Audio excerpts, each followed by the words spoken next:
Hello everybody, welcome to The Pale Thread. I am Kat Martin and I am your host for this new YouTube channel that I decided to start. If I can give a bit of background on who I am and why I'm doing this. I've been obsessed with crime, as weird as that sounds, since I was about 12 or 13. And I wanted to do this for the longest time, but didn't have the time or the energy to do so. So here we go.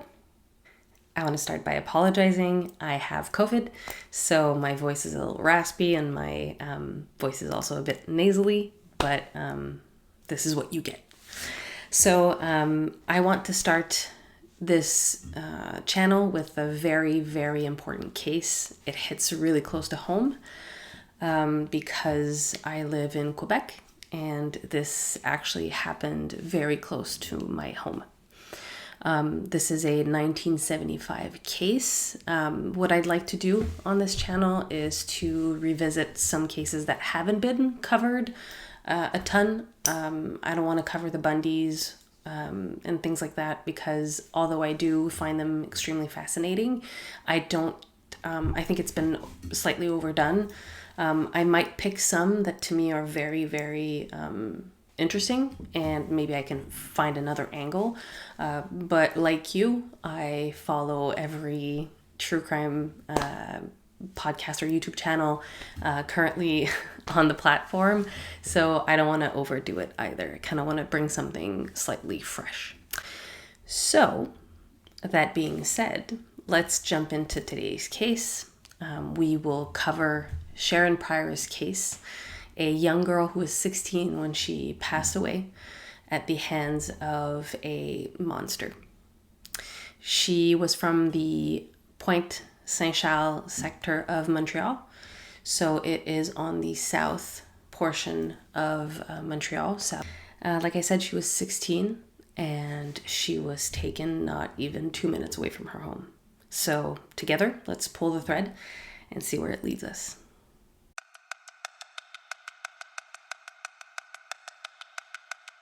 So at the time of her death, Sharron Prior was a 16-year-old typical teenager. She was actually a very good student, very good kid, had a great reputation. People loved her. She was on the shy side. She was very cautious as well. She had good grades. She was close to her mom, nothing that stood out. She did recently get a boyfriend, so that was new, but her boyfriend named John was a very good kid as well, so no troubles there. That wasn't very worrying for her mom. Everybody described her as an animal lover. She used to save cats in her neighborhood and feed them and make sure that they were safe. She also was actually a very good floor hockey athlete. She also loved doing crafts, so she was a very well-rounded kid. Someone who knew her later on said that, quote, she had the most radiant smile of anyone I had ever met and an infectious giggle. And I do think that that represents her quite well from what I've understood from my research. She seemed like a kid that was full of joy. She was born on February 9th in 1959. Her mother named Yvonne Prior and her dad was called George. Yvonne was an immigrant. She moved to Canada from the UK when she was a child. And then when she met George, he was in the Canadian Forces. They had Sharron first. She was the oldest. And then 2 years later, almost 2 years later, she had twins. And they were called Maureen and Doreen, which I think is adorable. They had to move to Manitoba at some point for George's job, but they quickly came back to the same Pointe Saint-Charles area that they were used to and loved. And shortly after they moved back, they had George Jr. On March 29th, 1975, it was a pretty typical day. It was very close to Easter, and Sharron's mom was having people over for dinner and an Easter egg hunt as well. So Sharron spent the day decorating some eggs, and her mom ran some errands, and Sharron helped her take out the groceries when she came back. After school that day, her and Stephen, who was the son of the people who were coming over for dinner that night, they went over to the local sports association. Sharron had accumulated enough tickets to get herself a jacket from that club, that sports association, and on the back of the jacket it said Leo's Boys. So she really wanted one, but when she got there with Stephen, they didn't have any left in her size, so they gave her a receipt and said just come back later. She was very excited to get that jacket. So and then they went back home. They had dinner. Yvonne made some stew, which the children didn't enjoy much.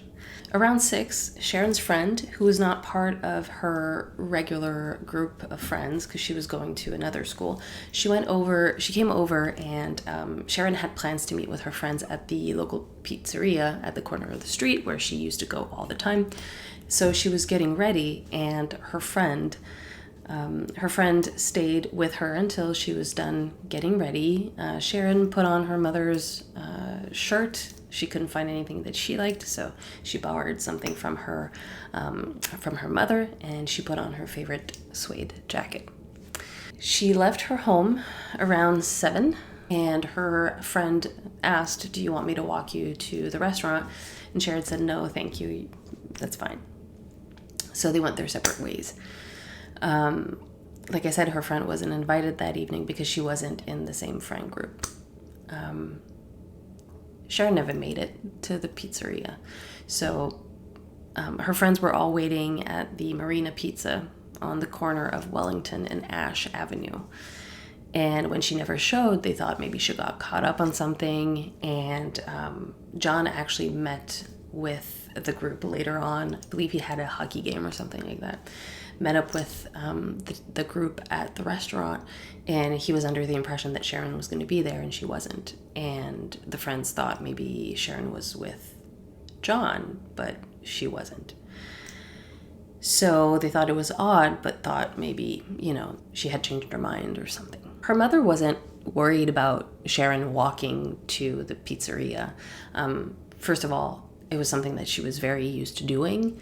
When asked, the pizzeria owner explained that, a lot of restaurants in the area didn't like when kids hung around in the restaurants. They don't bring in a lot of money, but he said that Sharron's group was actually quite respectful, and they were good kids, and they didn't make a bunch of money off of them, but they did still make a little bit. So they used to go there all the time, and it was about a 5-minute walk. So Yvonne was never worried about Sharron walking to the pizzeria. Sharron used to be very punctual, very responsible as well. So Sharron's mom, Yvonne, got automatically worried when at 11, her daughter had not come home. She said that she stayed in front of the window and looked out, hoping that she would see her daughter, but she never did. So she started very quickly calling around her friends, apologizing for the time that it was, because it started getting quite late, and no one had seen her. And at 1:30 a.m., she called her boyfriend, apologizing again for the time. And John said that he had never seen her that night, and that he was just currently playing cards with his friends, so Sharron wasn't there. And soon thereafter, Sharron's friend, Mary, called Yvonne and said, quote, "I don't mean to worry you, Mrs. Prior, but a woman was attacked on Ash Avenue last night, sometime after 7. End quote. And Yvonne says that that's when her heart dropped. She knew that something had happened. And in an interview, her sisters say that at that moment, Yvonne kept repeating, "Something's wrong. I know something's wrong. Something's wrong. Something's very wrong." She called the police, and the police came over and gave the typical, you're probably worried for nothing. It was probably just out drinking. To which Yvonne said, "That's cute, but my daughter doesn't do that." And I know that there's certain things that, you need to take with a grain of salt because parents don't always know everything going on with their kid. But historically, the only thing that Sharron had done that made Yvonne not tick is she would listen to music that Yvonne disagreed with or had a bit of a different style of clothes that Yvonne would have liked. But other than that, she was a really, really good kid, and police refused to listen to her. I just want to go back and address something that, Sharron's friend said, Mary. Mary said that at around 7 p.m. the night before, so mind you, this is a Saturday. So when they say the night before, I don't know if they're referring to the Friday or the Saturday. So because now we're late into the night of Saturday through Sunday. But basically, they stated that the night before, a woman called Cheryl Roy was attacked on Ash Street. I believe that it was around 7 p.m. That's what's stated here. And basically this woman was just walking down the street. She's 23 at that time. And she said that she was just viciously assaulted by a man that was walking towards her.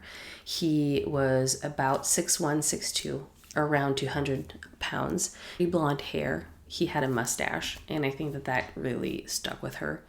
He had a blue jacket. He was wearing jeans. He was an Anglo speaker because, mind you, in Quebec, in Montreal, a lot of bilingual. The main language is French, but a lot of us are bilingual, and some of us are Anglophone only. So she said that he was speaking to her in English, and he basically took out a switchblade and threw her onto a brick wall, put a knife to her neck, and she was begging with him, "Take my purse, please take my purse, just take it and go." And his response was, quote, "I don't want your purse, I want you, I love you," end quote. And understandably, that freaked her out. She was screaming so loud that she said that for days and days after the attack, she couldn't speak because her voice was so scratched up. So basically, he pulled her head back, dug the knife a bit into her neck, and started dragging her away. And she was screaming so loudly that kids came up. But before the kids came up and kind of saved her, basically, because he got spooked, he told her, quote, "You bitch, you're coming with me. You're dead. You're not getting away. When I get done with you, I'll cut you to pieces." Which is probably the scariest thing that someone can tell you, right? Because of the kids that came up and the guy was freaked out because now he knew that he was seen, he let her go and she fell to the ground and crawled to a house, got into the house and called 911. So she was safe, but she's severely traumatized by the event. So I can understand why Yvonne was scared to hear that had happened because, statistically, the probability of two violent acts like this happening, it's not broad daylight, but it's also not 3 a.m. and it's on the same section of a neighborhood. It's very unlikely. So anyways, on the Monday, there was still no search for Sharron anywhere. The police had not done anything yet, and when Yvonne shared her concern with her reverend and said, she's missing, she's never done this before, she didn't run away, she didn't leave a note or anything, the reverend knew Sharron and knew that this was not like her at all. So he contacted the police and apparently had a lot of pull compared to Yvonne, and he was able to get a search going.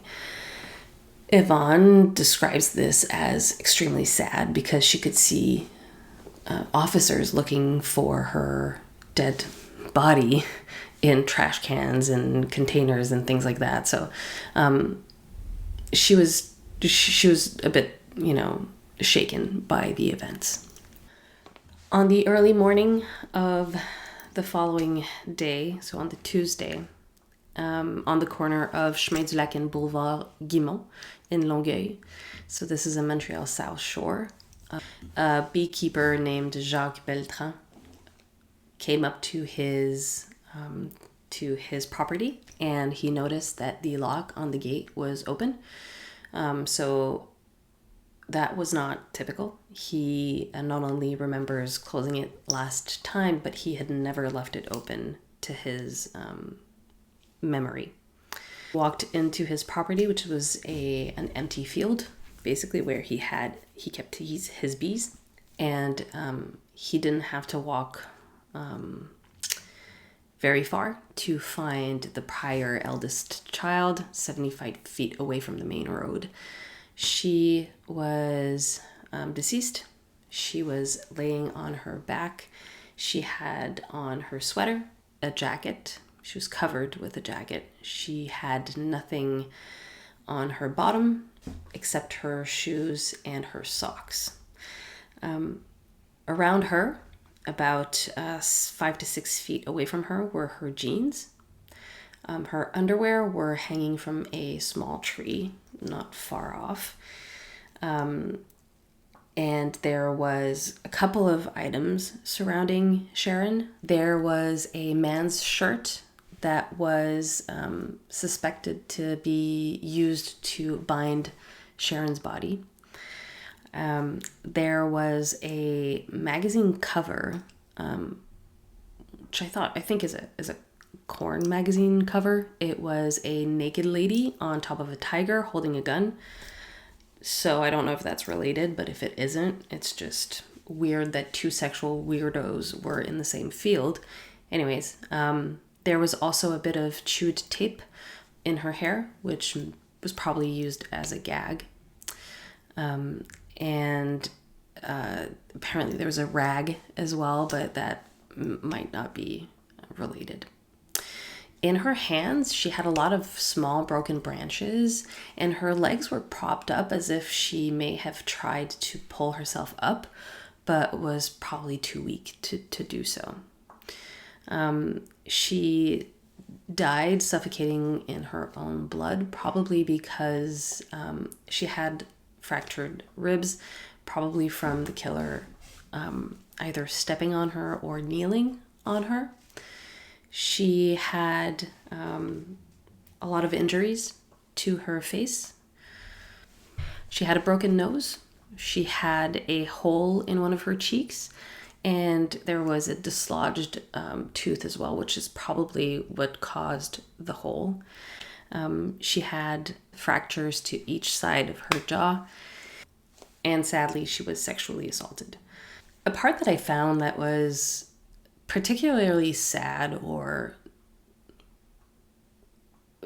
quite poorly managed by the police is that the media was aware before Yvonne was.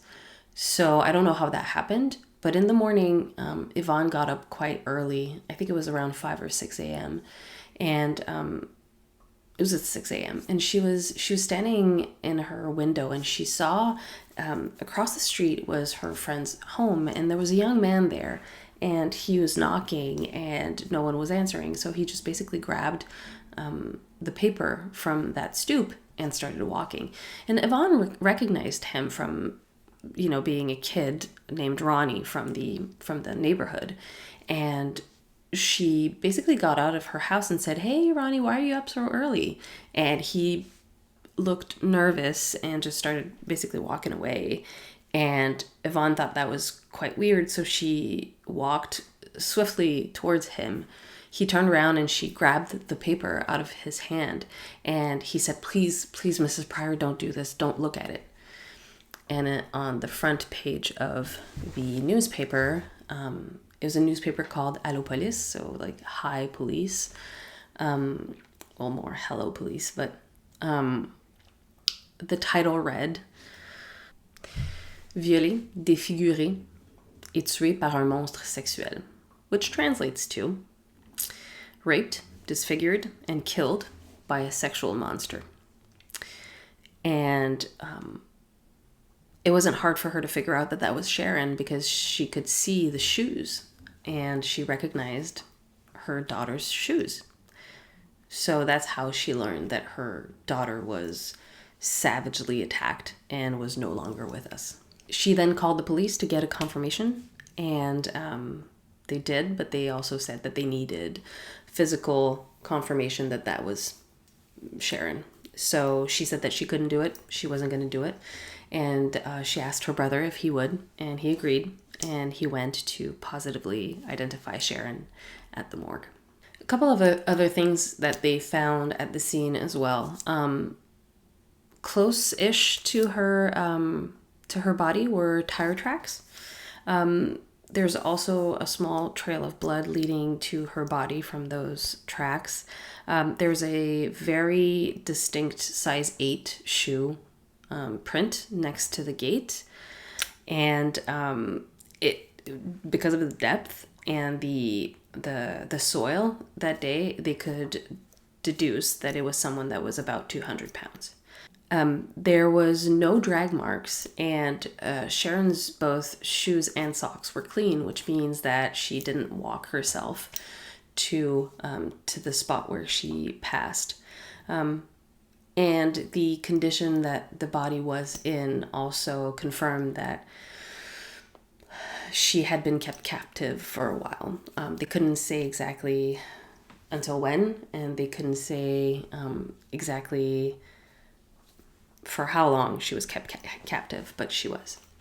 At some point, they did think that there might be two assailants because it seemed to be done so effortlessly that they thought that maybe 2 people had both assaulted and kidnapped Sharron, but that's the only time that I see that mentioned anywhere in my research.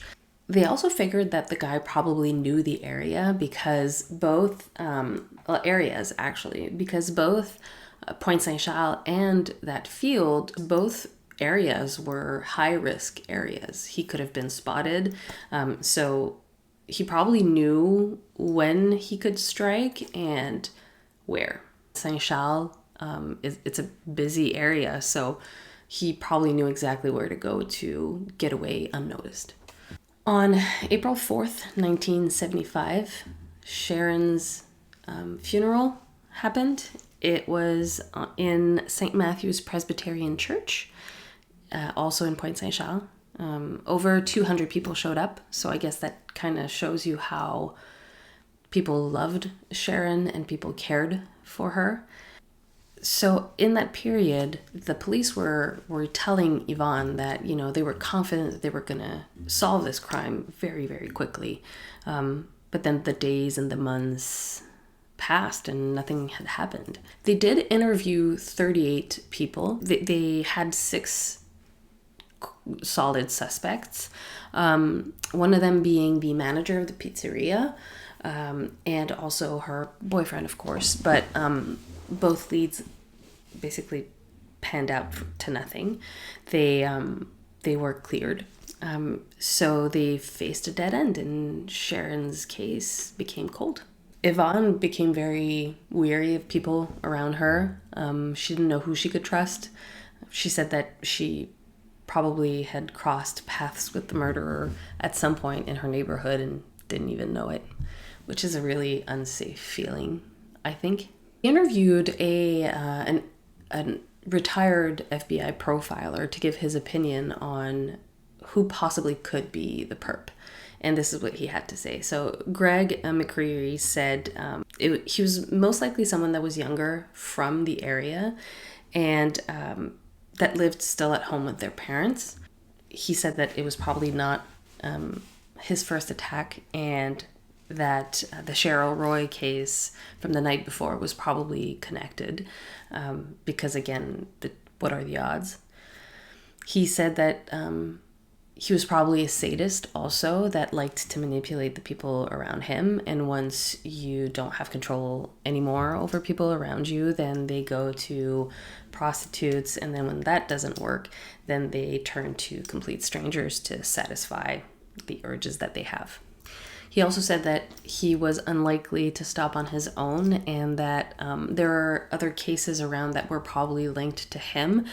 He referred to Tammy Leakey's murder in 1981, and also he could have been the person responsible for the 1974 rape, mutilation, and murder of a 12-year-old kid called Norma O'Brien. She's from Châteauguay, which is another suburb of Montreal. In 2004, Yvonne pleaded with the Longueuil Police Department to bring the case up again because technology had grown so much, and their answer was, well, we can't because we destroyed the evidence. I don't know why they would do such a thing, but they did. And she pleaded for them to look again for any type of leftover evidence that they may have, and maybe look for DNA and stuff like that. And thank God she did, because they did go back and they found some of the clothing that were found on the scene. At that time, that didn't lead to anything. In 2012, there was a $10,000 reward offered for any clue that could lead to the prosecution and sentencing of Sharron Prior's killer. Nothing came of that either. But in 2022, so very recently, a new set of detectives were put on the Sharron Prior case. And I saw an interview with the main detective. He was explaining that when he looked at the pictures in the of the crime scene, the first thing that struck him, which I thought was brilliant, was that Sharron still had her socks and shoes, but she didn't have any pants. Have you ever tried taking off your pants and keeping your socks and shoes on? It's a struggle, okay? So I think that what happened was he didn't take the time to obviously remove the socks and shoes. So what the detective thought, and which is now what I think as well, is that the killer struggled quite a lot, which means he deposited a lot of DNA on those clothing items. So, and you can feel the frustration. Like when you think about the fact that her underwear was in a tree and that the jeans were thrown 5 to 7 feet away from her body, he was annoyed. Like, let's be honest, maybe she was kicking, maybe she was fighting back, or maybe he was just too dumb to remove the shoes and the socks first. So he managed to get them off of her and then threw, in frustration, threw the jeans and the underwear. So what the detective did is that he requested for these pieces of clothing to be retested for DNA and pull as much DNA as they possibly could, which they were able to do. So they were able to put that DNA through a genealogy website and see if there was a hit. And there was. They were able to match it to, I think it was 1 or 2. I don't know if it was one and they linked to the other one, but I believe it's 2 profiles that they found on the website. And it was a male relative. And when they contacted those people, they did confirm that they had a brother that lived in Montreal in the time of Sharron's murder. And he had a very long criminal history. So when the detective explained why they were calling and what had happened to Sharron, he had one of the brothers, he was one of 8 kids, by the way. So one of the brothers lived in West Virginia, and that's the one that they spoke to, I think, first, and then they spoke to the guy in Florida. But the guy in West Virginia said, quote, "He probably did it. He tried to rape my wife when I was deployed." So they both agreed that there was a good chance that their brother, named Franklin Maywood Romine, was the perpetrator, as he was a long-time criminal. He started going to prison when he was 12 or 14 and was basically in and out. And when they asked where they could find him, they said in a grave in West Virginia. So Romine had died at the age of 36. I was thinking when I was reading about it, and the Cheryl Roy thing where she was begging him to take her purse, and he was like, no, I don't want your purse. I want you. I love you. I had a twinge of kind of empathy for the guy, not that it's okay what he did, but I thought maybe there was something, some mental illness there that he doesn't recognize. What he's doing is, bad. And then I read what he said next, and I was like, okay, maybe not. But also the brothers confirmed that every time that he would do something criminal in the US, he would switch back and come back he would come to Canada to kind of evade justice. And that really removed any empathy that I could have for him because obviously he knows right from wrong. So who is Franklin Maywood Romine? He was born on April 2nd, 1946 in Putnam County in West Virginia. Like I said, he had an extensive criminal record, sexual assault. I do believe that there's robberies and things like that. And to be honest, I don't think that this was his first murder. I do think that this was the first time he got caught. But like we said, he might be linked to a multitude of other Quebec, Greater Montreal murders. And maybe elsewhere as well, because we know he traveled quite a bit. Like I said, he was from a big family, 8 kids. I do believe that for the purpose of the investigation, they only interviewed 2 people, maybe more, but I haven't seen anything. He passed in Montreal when he was 36, and he was sent back to West Virginia. The brothers did agree to give some DNA samples to confirm everything, but when the Longueuil Police Department asked if they could exhume the body, the brothers said no, because he is buried next to their parents, and they were afraid that it would, disturb the grave, basically. I will put a picture up of the sketch that Cheryl had drawn that represented her attacker. I will also put pictures of Romine. He is exactly as described. He also had a car that matches the tire tracks that were at the crime scene. And he's also, again, an Anglo speaker. As we said, he's from West Virginia. Cheryl said that he spoke English. This kind of checks out.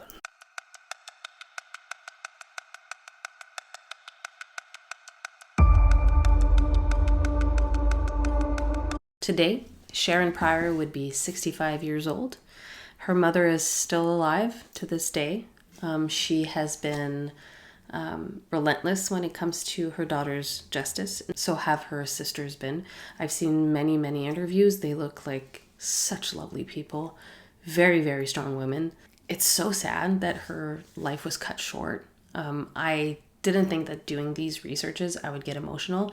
But there was something about Sharron being this beautiful, and I don't mean because yes, she was very, very pretty, but she seemed like a good, beautiful person. That's what I mean by beautiful.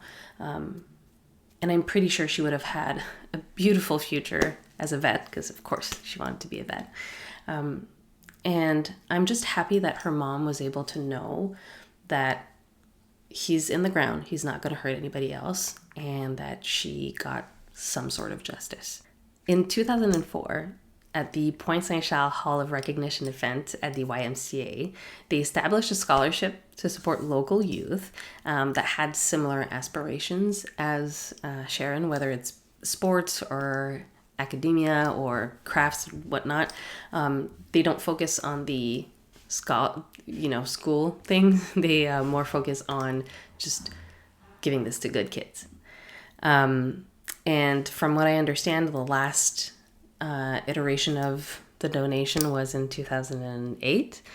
And it's a young woman that got it. And her aunt was saying that she was very proud of her.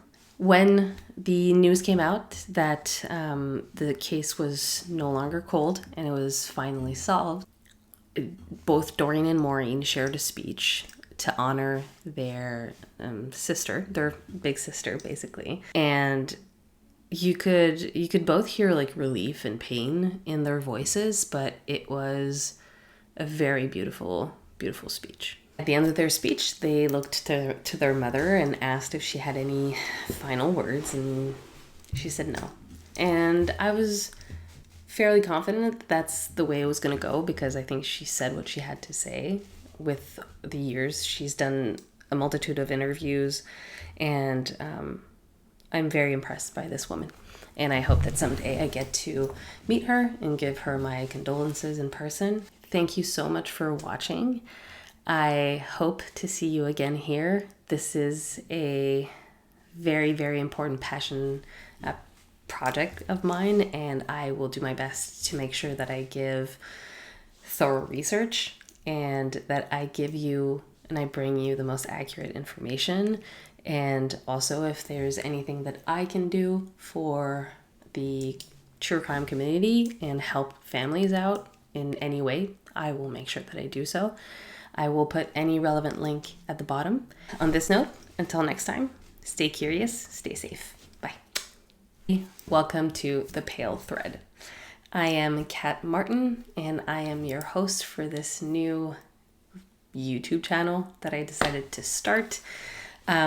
If I can give a bit of background on who I am and why I'm doing this. I've been obsessed with crime, as weird as that sounds, since I was about 12 or 13.